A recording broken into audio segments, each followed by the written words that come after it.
It's 1973. American gas stations have lines stretching around the block. Prices have quadrupled in 3 months. People are rationing fuel. The most powerful economy on Earth is being brought to its knees, not by a war, not by a recession, but by a pipeline being turned off. Arab nations had flipped a switch, and America had nothing to say about it. That humiliation never happened again. Not because the world got peaceful, not because America got lucky, because someone made a deal, a quiet deal, an elegant deal, a deal so deeply embedded in the global financial system that most people alive today have never heard of it, but every single country on Earth is living inside it right now. That deal is under pressure, and the man currently sitting in the White House is either protecting it, exploiting it, or accidentally setting it on fire, possibly all three at the same time. Stay with me, because by the end of this video, the way you see oil, war, and American power will never be quite the same.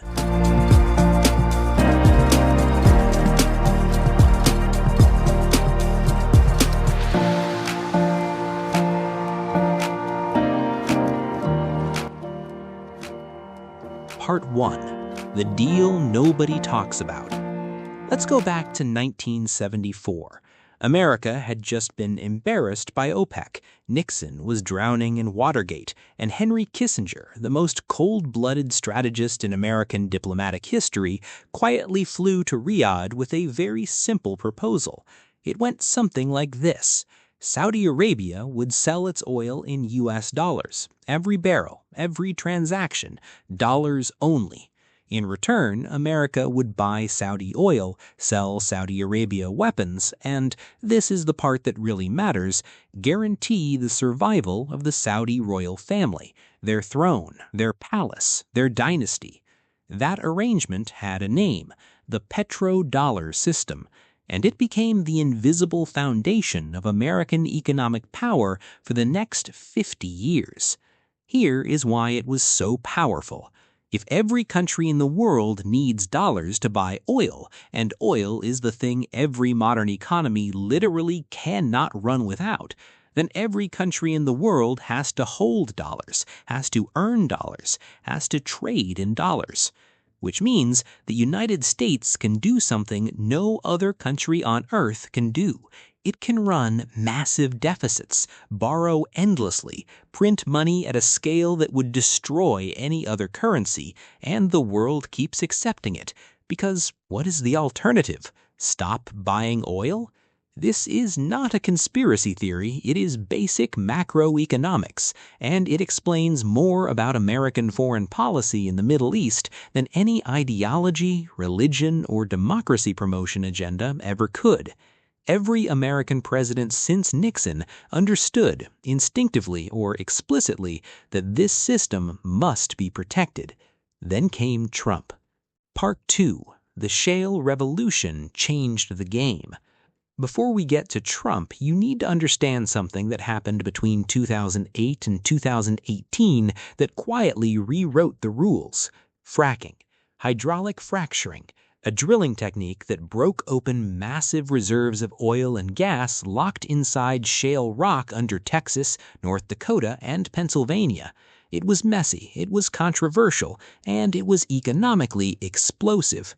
By 2018, the United States had become the single largest oil producer on the planet, more than Saudi Arabia, more than Russia. For the first time since the early 1970s, America was energy independent. Think about what that does to the power equation. America no longer needed to import Middle Eastern oil the way it once did. It could, at least in theory, tell the Gulf states to figure it out themselves. Trump understood this the way a property developer understands leverage before he understands anything else. But here's the thing, and this is the part that people miss. America still desperately cares about Middle Eastern oil, not because it needs to consume it, but because the petrodollar system requires that oil to keep being priced in dollars. The moment Saudi Arabia starts selling its oil in Chinese yuan or euros or some new currency that bypasses the dollar, the entire architecture begins to crack. So America's actual position is this: we don't need your oil anymore, but we absolutely need you to keep pricing it in our currency. That is a much weaker negotiating position than it sounds, and Saudi Arabia figured that out. In 2022, Crown Prince Mohammed bin Salman, MBS, cut oil production through OPEC alongside Russia right in the middle of the Ukraine war when Biden was on the phone personally begging him to pump more. MBS said no. The Saudi leader had never done that to an American president so publicly, so calmly, and with so little consequence. Something had shifted. Everyone in Washington felt it. Nobody wanted to say it out loud. Part 3. Trump's oil strategy, if you can call it that. Now let's talk about what Trump is actually doing, because it is genuinely strange. He's running two completely contradictory oil strategies at the same time. Strategy 1, drill baby drill, maximize American oil production, flood the global market, drive prices down, lower inflation, cheaper gas for American voters. This is the pitch to Texas, to the energy industry, to the working class that feels it at the pump. Strategy 2, maximum pressure on Iran. Tighten sanctions so hard that Iranian oil, which is still flowing in large quantities to China despite the rules, gets choked off. Reduce global supply, which pushes prices up. Lower prices and higher prices simultaneously from the same White House. These goals are mathematically incompatible. The reason both exist at the same time is that they serve different audiences. Cheap oil is for American voters. Iran's sanctions are for Israel, for Saudi Arabia, for Republican hawks, for the defense and weapons industry. These are different constituents. Trump is trying to keep all of them satisfied at once. The global oil market doesn't care about Trump's political calendar. It's pricing in risk. Every time there's a military exchange between Israel and Iran, a drone strike, a missile volley, a general who quietly disappears, oil futures move. Traders are running one calculation constantly. Does this escalate? Oil at $70 a barrel is a stable world. Oil at 100 is a stressed one. Oil at 130 sustained for months, that's a recession arriving in slow motion. Not dramatically, just steadily, quietly, like water rising. And right through the middle of all this runs the Strait of Hormuz, a narrow strip of water between Iran and Oman, barely 21 miles wide at its narrowest point. 17 million barrels of oil passes through it every single day. 17 million barrels. Iran has threatened to close it multiple times. They've never actually done it because shutting it down would also shut off their own exports.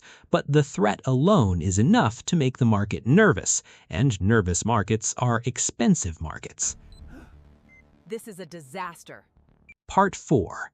The deal that almost changed everything. Here's where Trump's bigger play comes into focus.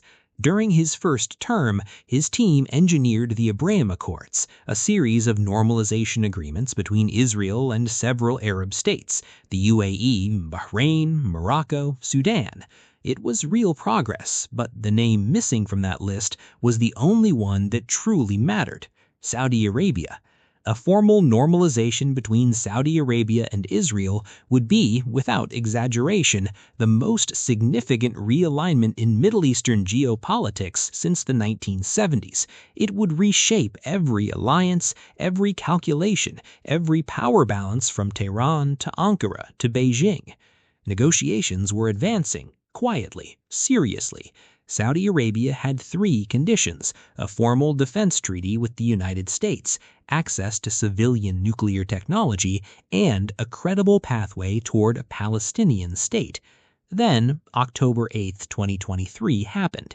Hamas attacked Israel. Israel launched its military response in Gaza, and the deal that was supposed to be the signature achievement of Trump-era Middle East strategy, the deal that would have cemented his legacy, collapsed. Not permanently, perhaps, but definitively for that moment. So the deal meant to be Trump's masterpiece is now held hostage by the very war that American support helped sustain. The architecture of the victory became the ceiling on it. Part 5. The move nobody is talking about.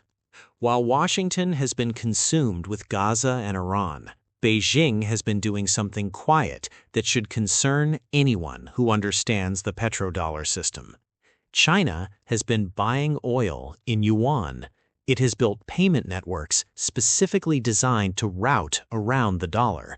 And in 2023, it brokered a normalization between Saudi Arabia and Iran, two countries that were supposed to be permanent enemies, in Beijing, not Washington.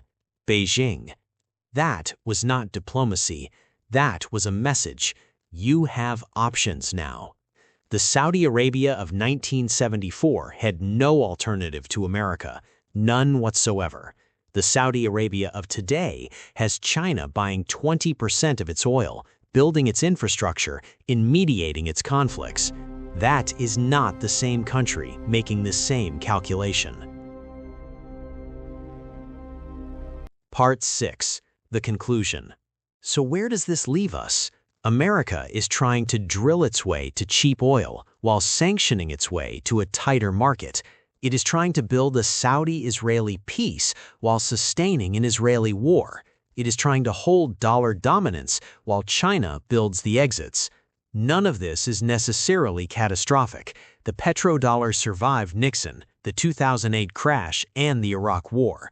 It will probably survive this too. But inertia is not the same as stability. One miscalculation, one airstrike too many, one naval incident in the Persian Gulf, and you are not talking about market volatility. You are talking about something that reshapes the global economy for a decade. The petrodollar was built on one premise, that America's guarantee meant something, that when Washington said it would protect you, it would. So, there is an old saying in the oil business, the Stone Age did not end because the world ran out of stones. It ended because something better came along. The dollar era will not end with a crash. It will not end with a war. It will end the same way every dominant system in history has ended. Gradually, then suddenly, while the people running it were busy arguing about something else. Whether that moment is 10 years away or 30 or already quietly beginning, nobody knows. But the people who will see it coming are not watching the news cycle. They are watching where the oil flows. And right now, it is flowing in directions that Washington is not fully ready to reckon with. Think about that the next time you fill up your tank. It never was just about energy.